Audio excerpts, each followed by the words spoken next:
Alright, so Artur Beterbiev batters Callum Smith across that ring for 7 rounds, stopping him in the 7th round to retain his unified light heavyweight world title. Also looks likely that his next fight is going to be against Dimitri Bivol. We've seen, his name is Turkey Al Sheikh kind of hint at that fight's coming next. Now that Beterbiev has got through this, it's likely undisputed at 175, which I truthfully didn't think. I kind of resigned myself to the fact that we probably wouldn't get this fight, but we may very well get it this year, which I'm happy about. This fight right here, it went pretty much as I expected. The only thing I would say is that Beterbiev got rid of Smith probably a little bit earlier than I was actually thinking. Thought it might go a little bit later than that, but a good performance from Artur Beterbiev. Callum Smith, Callum Smith was definitely game. He definitely came and he definitely tried to put his shots together. He did land a couple of decent shots on Beterbiev, but they didn't really have any effect. And you could see even from about round 3, the punches that Beterbiev was landing on Smith were having an effect, whether it be the head and body. The headshots, even though some of them didn't have, you could tell he was just throwing them. They weren't like massive power on it. You can see how heavy-handed he is because Smith's face, between a bloody nose and his face just kind of getting marked up from these shots, this guy has some tremendous power. Fight starts. Within the first 10 seconds, Beterbiev is opening up a combination and backing Callum Smith up to the ropes. And that pretty much set the tone for this fight. Callum Smith, although he's 6'3", he had the height and reach. And he is a big light heavyweight. Beterbiev was just physically... Now, obviously, Beterbiev is a smaller guy. He's about 5'10", 5'11". But he had physical strength in abundance in this fight. He was backing Callum Smith up any chance he got. Callum Smith, not predominantly a long-range boxer. He has used his range in the past, like against George Groves. But saying that was Groves' last fight. So really, not take away from Callum Smith, but how much did Groves have left to be able to try and get past the firepower that Callum Smith had from long range. In this fight, Beterbiev was able to get in on Callum Smith very easily. He was using good foot feints. He was using feints with his footwork to make Callum Smith think. He was landing shots to head and body. I think it was in the 3rd round where, I think it was the 2nd or 3rd round, where Artur Beterbiev, Callum Smith's tucked up, he lands a right hand to Smith's body. And you can hear, bear in mind, this is not behind closed doors. This is a full arena. You can hear that bang in that body of that right hand. And Callum Smith felt it. You could tell by the look of his face. He felt it. He didn't go down or anything like that, but he felt it. And you're just thinking, this power is unreal. It's unreal how heavy-handed Beterbiev is. Of all the rounds in that fight, the only one, and I didn't give Callum Smith a round in this fight, but the only one you could maybe potentially make a case for was the 2nd round. He let a few shots go, but ultimately, it was always going to go this way. You could see it just from the 1st round. You're like, oh God, he's screwed. Beterbiev is firing on all cylinders. He's letting shots go. He's got a high work rate in this fight. And Callum Smith just... It's not even that he couldn't keep Beterbiev off. But his shots were not the most accurate.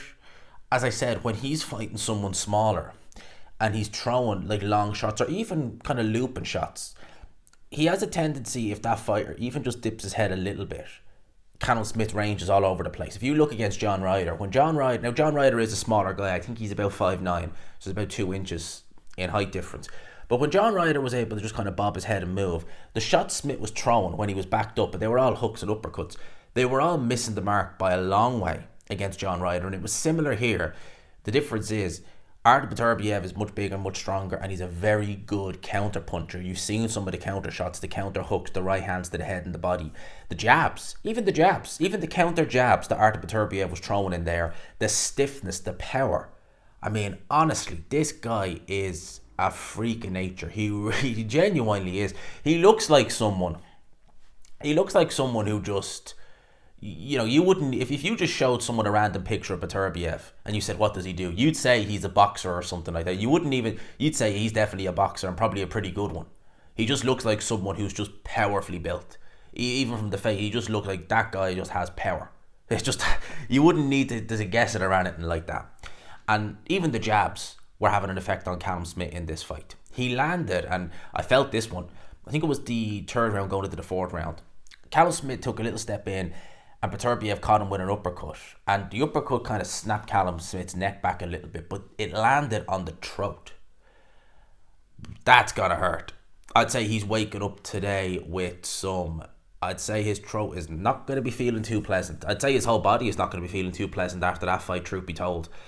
That was kind of how the fight went, really. I mean, you really couldn't be scoring these rounds any other way. I think it was the 5th round. Artur Beterbiev, they were saying on ESPN, threw over 100 punches in that round. 100 punches for a light heavyweight.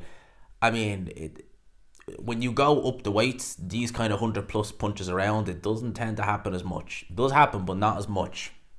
And Beterbiev was able to do that in the 5th round. 6th round, he did kind of back off a little bit, only a touch. And then in the 7th round, he closed the show. He was able to land a left hook on Callum Smith. Callum Smith got backed up again the ropes. And the left hook really did the damage, because if you look at the 2 follow-up shots that Beterbiev threw, they weren't concussive shots. He didn't have much power in them, but Callum Smith went down. That's the first time, I believe, in his career he's been down. Referee Michael Griffin administered the count. And I was kind of looking, because Smith got up slow. He got up slow, and I was kind of thinking, is he going to sit that count out? Is it because he knows damn well what's coming if he gets up? He knows that, look, I can get up, but this guy is a finisher. Smith gets up, beats the count, referee lets him continue, gets put down again, and this time his cornerman, Buddy McGirt, up on the ring apron, was about to get into the ring and just stop the fight anyway. Michael Griffin seeing it, stopped the fight, and Beterbiev moves on. 20-0, 20 knockouts. Honestly, like, I can't... I was worried to an extent in this fight, because his age is 38, but essentially he's 39. I think he's 39 next week or the week after. So essentially he's 39 years old. At that age, you can have one really good performance 6 months ago, and like that, you could age overnight. And I did worry about Beterbiev. I was like, oh, will he age overnight? Because prime for prime, there's no... prime for prime, there's no comparison, obviously, in this fight. Beterbiev beat the crap out of Callum Smith, but Beterbiev is just a better fighter in general. It's a much better fighter. But if you say you're Callum Smith, is what I was thinking, you're Callum Smith and you maybe you're not in your peak anymore, but you're not far removed, and Beterbiev grows old overnight, you could be in with a chance. It wasn't that case, but I do still worry given the fact he is 39 years old. His next fight is likely going to be against Dmitry Bivol, probably in Saudi Arabia. It is that's a fight right there. That, listen, 2024 shaping up to be a good year, a very good year. If we get that fight, that is just the cherry on top. Because that fight right there, you were talking about one of the most fundamentally sound fighters. Tremendous speed, tremendous footwork, decent punching power. Because if you wanted to see a boxer from a technical point of view the way he should be, you would look at Dmitry Bivol. That he is the blueprint of how a perfectly technical boxer should be, from the footwork, the speed, to the range, to counter punching. And if you wanted to see a quote-unquote killer in the ring, look no further than Beterbiev. You put them two together, you're going to have a good fight, I believe. Because Beterbiev is not going to get his head boxed off or let himself get his head boxed off. I mean, in this fight right here, as I said, within the first 10 seconds, Beterbiev was really showing Callum Smith what he's all about. It was a real case of welcome to my world. Backing him up against the ropes, opening up combinations, just like that. Beterbiev versus Bivol is going to be a hell of a fight. Hell of a fight. So I look forward to that announcement coming. Other than that, that's my thoughts on everything. Let me know what you thought. What did you think of Smith's performance? What did you think of Beterbiev's performance? Did you expect more from Callum Smith? I was surprised how many people were picking him. No disrespect to him, but there was a lot. Like I seen on the Twitter and stuff, like there was a lot of people picking Smith. And my kind of thought was, okay, the only way I could really realistically see him winning is if Beterbiev is really gone. Like really, really gone, which I haven't seen any major indications that's coming. You know, maybe Anthony Yarde is just better than... Well, he's not a bad fighter, Anthony Yarde. Maybe he's just better. And I think Anthony Yarde did better, truth be told, against Beterbiev than Smith did. In my opinion, Yarde did a better job. He had more rounds where you'd look at and say, okay, yeah, he had more success. Smith, it was a beating. Simple as. Anyway, I'll leave it there. Let me know your thoughts. What do you think of Beterbiev's performance? Him against Bivol next. What do you guys think? Let me know in the comments. Hope you enjoyed it, people. We might... I say might...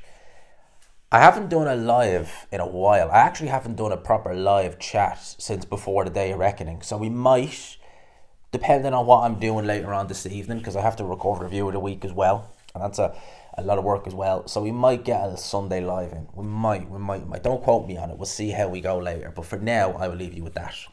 Peace.